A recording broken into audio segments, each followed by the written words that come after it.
Hello everyone, a very warm welcome to all of you. We will be discussing today a topic profit and gain from business and profession, which starts from section 28 and it's there till section 44. And you all know it's one of the very important topic for your exams, for your question paper. Maximum of the questions you all will get from the profit and gain from business and profession. Let's start with the topic. Now, topic का नाम यहाँ पे हम लोगों को income from business and profession use नहीं करना है. Every time we have to use profit and gain from business and profession. So हम लोगों का टॉपिक का नाम है profit and gain from 28 and it is there till section 44. As you all know 45 से आप लोगों का स्टार्ट होता है कैपिटल गेन. तो सेक्शन 28 टू 44 में आप लोगों को profit and gain from business and profession मिलेगा. Now sir, what is this two terms? Different term is business का मतलब क्या होता है, प्रोफेशन का मतलब क्या होता है. You all know business is something we are doing some kind of activity, either it is kind of trading or manufacturing or any kind of activity where we are into only and only to earn a profit. Okay, so that is what it is, your business is. फिर sir profession क्या होता है? Like you are into a service industry. For example आप लोग doctors हो, chartered accountant हो, cost accountant हो, advocates हो. So you guys are not there in the market to sell a product. You guys are there to provide a services. Mainly you are in a services. Okay, professional services. So that comes under the profession. Okay, now जो section 28 है आप लोगों का, okay, that is what it is your charging section. तो section 28 क्या बोलता है? तो section 28 try to explain you so many things like कि कौन से टाइप के income generally profit and gain from business and profession में टैक्सेबल है. बट अभी के लिए हम लोग इतना समझ के चलते हैं कि profit mainly whatever the profit you are earning from your business और any kind of receipts you are getting, like net receipts you are getting from profession, that is taxable under this head. Okay, there are so many things more. For example आप लोगों को कोई duty drawback मिल रहा है, कुछ आप लोगों को कैश कंपेंसेटरी रिसीव हो रहा है, एक्सपोर्ट बेनिफिट आप लोगों को रिसीव हुआ है, और some kind of gift you have received in your business और in your profession, that is also taxable under this head. But mainly अभी के लिए हम लोग प्रॉफिट आप लोगों का जो है काउंट करते हैं या नेट रिसीव्स.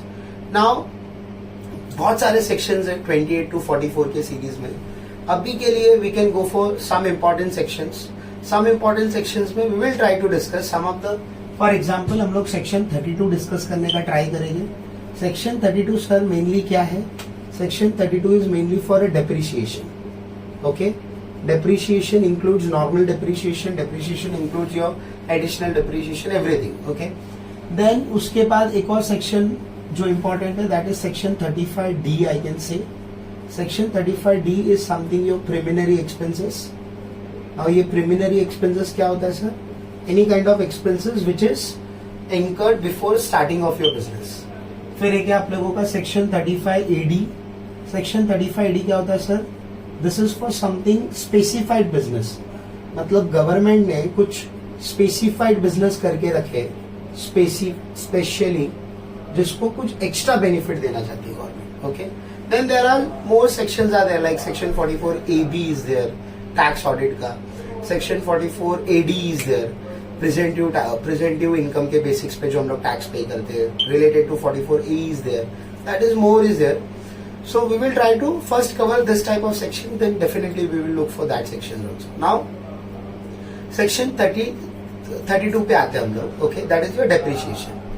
नाउ डेप्रिसिएशन होता क्या है? सबसे पहले बिफोर स्टार्टिंग, डेप्रिसिएशन का जनरल टर्म्स में हम लोगों को डेप्रिसिएशन के बारे में क्या पता है? सो depreciation is something which is your non cash expenses, अगर आप लोगों को पता होगा. सो डेप्रिसिएशन के नाम पे हम लोगों ने एक्चुअली में कुछ पे तो नहीं किया है, बट फिर भी हम लोगों को वो एक्सपेंसेस का डिडक्शन जरूर मिलता है, और वो डिडक्शन क्लेम करके we can reduce a profit and indirectly we can reduce the tax. That is all there. Now understand इसका इनकम टैक्स में क्या रोल है. ओके, नाउ सी हम लोगों ने फाइनेंस के हिसाब से देखा है, there are methods, SLM methods and all for original cost method for claiming a depreciation. So income tax के हिसाब से भी हम लोगों को देखना है कि कौन सा मेथड है, कौन से एसेट्स में क्या वेराइटी के हिसाब से हम लोगों का डेप्रिसिएशन क्लेम होता है, what are the conditions are there to claim a depreciation. So ये एक मेन आप लोगों का एक्सपेंसेस है जिसका ऑन रिकॉर्ड देखा जाए तो ठीक है, हम लोगों के पास एक्सपेंसेस पे किया है करके कुछ होगा नहीं। सो दैट इज वाई इसका कुछ एक डिफरेंट कैलकुलेशन है, detail calculation which we need to check. Now let's come to in detail for section 32। Okay, 32 of a depreciation. आप लोगों को अगर डेप्रिसिएशन क्लेम करना है तो क्या क्या कंडीशन आप लोगों को सेटिस्फाई करना है। Okay, so generally mainly there are 2 conditions which is compulsory you need to satisfy. Okay, सबसे पहले जो भी आप लोगों का एसेट्स है, ओके, वो assets you guys are using for your business and profession purpose. मतलब जो भी आप लोगों का एसेट्स है, प्लांट एंड मशीनरी और योर फर्नीचर और any assets, so that you have to use compulsory for your business and profession purpose. Second, the assessee should to be the owner of assets. So जो आप लोगों का assessee है, he should to be the owner of that assets. Okay, assessee should to be owner of assets. ठीक है, this is all there. So ये 2 condition compulsory आप लोगों को satisfy करना है for claiming a depreciation. Okay, now उसमें भी आप लोगों को मिलेगा, अगर समझो एसएससी सेटिस्फाइंग दिस 2 कंडीशन कि उसने वो एसेट्स को बिजनेस या प्रोफेशन में यूज किया है एंड एसएससी उस एसेट्स का ओनर है, तो हम लोगों को उसके बाद चेक करना है कि वो कौन से ग्रुप में आता है, ग्रुप में कौन सा रेट होगा। That is all there in detail, we will be discussing, but for the time being अगर हम लोग देखते हैं so there are generally 4 groups. एक ग्रुप 1 है, ग्रुप 2 है, ग्रुप 3 है, ग्रुप 4 है। ओके, नाउ सर ग्रुप 1, 2 में, 3 में कौन आता है?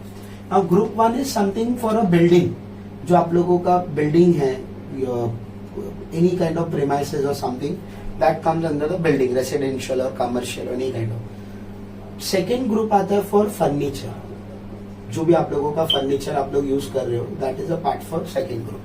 Third and the most important group I can say that is your plant and machinery, क्योंकि कोई भी manufacturing organisation can't be run without a plant and machinery. Okay, so third group है आप लोगों का plant and machinery. And fourth group है for intangible assets. Intangible assets में you all know copyrights, patent, trademark, that is all part of intangible assets. So वो group 4 में आप लोगों का आ गया। ओके, नाउ ये ग्रुप के हिसाब से उन लोगों का रेट भी डिफरेंट है। लाइक बिल्डिंग के केस में यू विल सी रेसिडेंशियल का rate of 5% is there. Okay, furniture में रेट अलग है, प्लांट एंड मशीनरी में something 15% is there. So there are different rate of depreciation. Okay, now हम लोगों को यहाँ पे अभी तक जो समझा 2 कंडीशन सेटिस्फाई होना चाहिए और हम लोगों ने ग्रुप के बारे में देखा। ठीक है, नाउ सर कौन सा मेथड यहाँ पे यूज होता है, क्योंकि हम लोगों ने सर अकाउंट्स में देखा है देयर आर एसएलएम मेथड, जिसको ओरिजिनल कॉस्ट भी हम लोग बोलते हैं, and there are one more method WDV method होता है, रिटन डाउन वैल्यू मेथड, जिसको हम लोग डिमिनिशिंग वैल्यू मेथड करके भी बोलते हैं। तो यहाँ पे कौन सा मेथड यूज होता है, कैसा है आप लोगों का? So we will be checking about the methods. तो हम लोगों को यहाँ पे देखना है मेथड्स क्लेम करने के लिए कि there are again here also 2 methods are there. एक है आप लोगों का ओरिजिनल कॉस्ट मेथड, जिसको हम लोग एसएलएम मेथड बोलते हैं, और एक है आप लोगों का डब्ल्यूडीवी मेथड, जिसको हम लोग डिमिनिशिंग वैल्यू मेथड बोलते हैं। ठीक है, दिस 2 मेथड्स आर देयर। अब पॉइंट ये आता है कि एसएलएम का बेनिफिट किसको मिलेगा और ये डब्ल्यूडीवी का बेनिफिट किसको मिलेगा। ओके, हम लोगों को ये समझना है। ओके, नाउ एसएलएम के केस में समझो गाइस, स्ट्रेट लाइन मेथड के केस में ये जो बेनिफिट है आप लोगों का सिर्फ और सिर्फ एक ही एसएससी को अलाउड है, that is who is in the business of electricity generation और डिस्ट्रीब्यूशन। जनरेट कर रहा है इलेक्ट्रिसिटी, पावर जनरेट कर रहा है और डिस्ट्रीब्यूट कर रहा है, पावर डिस्ट्रीब्यूशन। तो he has the authority for SLM method. Okay, again this is optional, ऐसा कंपलसरी नहीं है कि जो पावर जनरेशन और पावर डिस्ट्रीब्यूटर है you will go for SLM method. So here is option, either you will go for SLM method, okay, option either for SLM और for the WDV method. मतलब SLM method में अगर आ सकता तो सिर्फ power generation जो distributor है वो ही आएगा। ओके, वो भी कंपलसरी नहीं है कि उसको एसएलएम मेथड ही जाना है, ही हैज ऑप्शन। नाउ सेकंड, बाकी ऑल अदर एसएससी जो है, अदर एसएससी का मतलब क्या हो गया sir? Other than power generation और distribution. So all other SSC has to compulsory apply, compulsory opted for WDV method. Compulsory कौन सा मेथड यूज करना हम लोगों को? WDV method. ओके, नाउ हम लोगों को अभी तक समझ में आया कि सर दो मेथड है यहाँ पे, एक एसएलएम मेथड है और एक आपका WDV. SLM method compulsory power generation distributor के सिवा किसी और को नहीं मिलता है। पावर जनरेटर डिस्ट्रीब्यूटर के पास भी ऑप्शन है, he can go either for SLM और कैन गो फॉर डब्ल्यूडीवी, जो ज्यादा बेनिफिट होगा। बाकी सब other than power generator distributor, बाकी सब एसएससी को कंपलसरी कौन सा मेथड यूज करना है, डब्ल्यूडीवी। मतलब कंक्लूजन ये है, अदर देन पावर जनरेशन और डिस्ट्रीब्यूटर के पास कोई ऑप्शन नहीं है, ही has to take compulsory WDV method. Okay, now sir ये एसएलएम में डेप्रिसिएशन कैसा होता है और डब्ल्यूडीवी में आप लोगों का कैसा होता है? Now in case of SLM method there are single asset system method, I can say, मतलब एक एक एसेट्स को इंडिविजुअली हम लोग यहाँ पे वैल्यूएशन करेंगे और एक एक एसेट्स को इंडिविजुअली हम लोग उसका डेप्रिसिएशन रिड्यूस करके माइनस करेंगे और क्लेम करेंगे। तो इंडिविजुअली एसेट्स पे यहाँ पे आप लोगों का होता है for SLM method. Now in case of WDV method, okay, WDV में हम लोगों को एसेट्स का ग्रुप बनाना पड़ता है, मतलब आई कैन से ब्लॉक बनाते हैं हम लोग, it's not group also, block हम लोग बना रहे, block of assets, and it is based on block of assets. Okay, again SLM के केस में हम लोगों को कैसा करना है, इंडिविजुअल सिंगल एसेट्स को लेके इंडिविजुअली हम लोग क्लेम करेंगे डेप्रिसिएशन। डब्ल्यूडीवी के केस में हम लोगों को कैसा करना है, हम लोगों को ब्लॉक ऑफ एसेट्स बनाना है। Okay, now sir block of assets में हम लोगों को कैसे क्या क्लेम करना है, डब्ल्यूडीवी के लिए ब्लॉक ऑफ एसेट्स कैसे करेंगे हम लोग? सो ब्लॉक ऑफ एसेट्स में गाइस हम लोगों को 2 पॉइंट पे ध्यान देना है। ओके, अगर हम लोग कोई भी एसेट्स का ब्लॉक बना रहे हैं, ठीक है, so they have to satisfied with 2 condition compulsory. Okay, सबसे पहले तो वो एसेट सेम ग्रुप के होने चाहिए। सेम ग्रुप मतलब सर अभी थोड़ा टाइम पहले हम लोगों ने देखा था ना, there are group 1 for a building, group 2 for a furniture, 3 for plant and machinery, 4th is for your intangible assets. So same group होना चाहिए और उस ग्रुप में भी हर एक का रेट अलग अलग होता है। जैसे कि ग्रुप 3 है समझो प्लांट एंड मशीनरी का, so there are some plant and machinery जिसका रेट ऑफ डेप्रिसिएशन आप लोगों को मिलेगा 10% है, ओके, और किसी का 15% है। तो उसी ग्रुप में अलग अलग रेट है, तो हम लोगों को एक तो सेम ग्रुप में होना चाहिए। ओके, कंडीशन नंबर 1, और सेकंड कंडीशन ये है कि रेट ऑफ डेप्रिसिएशन जो आप लोगों का वो सेम होना चाहिए, that is your same rate of depreciation, तब आप लोगों का जो है। ओके, सो ब्लॉक बनाना आप लोगों को तो सेम ग्रुप होना चाहिए और सेम रेट ऑफ एसेट्स होना चाहिए, then you can make a block of assets and you can claim it WDV method. Okay, ये हो गया गाइस नॉर्मल डेप्रिसिएशन के बारे में। नाउ कॉन्सेप्ट में आप लोगों को when you guys will go in detail, okay, there is also additional depreciation. Okay, now sir ये एडिशनल डेप्रिसिएशन क्या होता है? The additional depreciation is something giving you the over and above the normal depreciation, मतलब आपको normal depreciation भी मिलेगा, उसके साथ साथ आप लोगों को एक्स्ट्रा डेप्रिसिएशन भी मिलेगा, that is your additional depreciation. Okay, now additional depreciation का क्या है सर, उसका कैसा हम लोगों को समझना है कि when you will get to claim the additional depreciation. Now try to understand guys, additional depreciation कब मिलता है?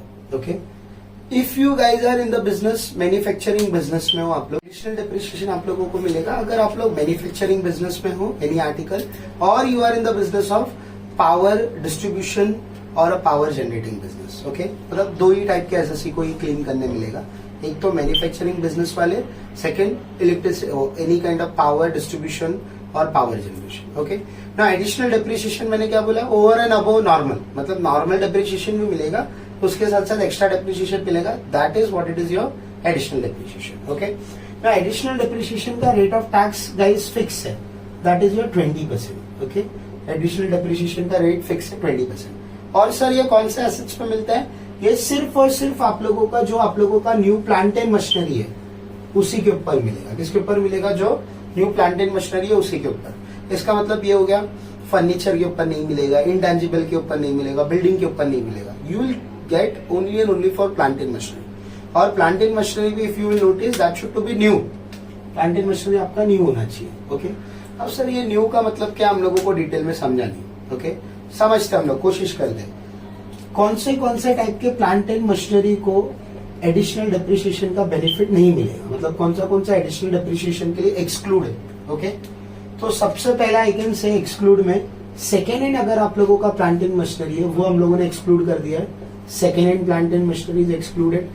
Okay, then any type of plant and machinery which you have used in your office, using in your office और your residential premises anywhere, तो उसका भी आप लोगों को यहाँ पे बेनिफिट नहीं मिलेगा।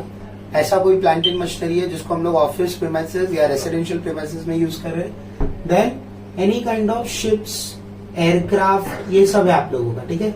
ये भी प्लांट एंड मशीनरी के डेफिनेशन में आता है, तो इसके ऊपर भी आपको एडिशनल डेप्रिसिएशन नहीं मिलेगा। एंड द लास्ट वन, अगर ऐसा कोई एसेट्स है जिसके ऊपर आप लोगों ने 100% डिडक्शन क्लेम करके रखा है, आप लोगों ने जिसके ऊपर 100% डिडक्शन क्लेम करके रखा है, so for all this assets also additional depreciation is not. एक बार हम लोग क्विक रिवाइज कर ले। एडिशनल डेप्रिसिएशन 20% मिलेगा और new plant and machinery only for those business who is in manufacturing activity और दे आर पावर जनरेटिंग और distribution business. कौन से एसेट्स को, कौन से प्लांट एंड मशीनरी को नहीं मिलेगा? एक तो सेकेंड हैंड है, रेसिडेंशियल या ऑफिस प्रीमाइसेस में यूज हो रहा है, या फिर आप लोगों का जिसके जो शिप, एयरक्राफ्ट एंड ऑल होता है, या 100% डिडक्शन आप लोगों ने क्लेम करके रखा। One last point for additional depreciation, अगर आप लोग समझो अपना पावर जनरेटिंग और दिस वन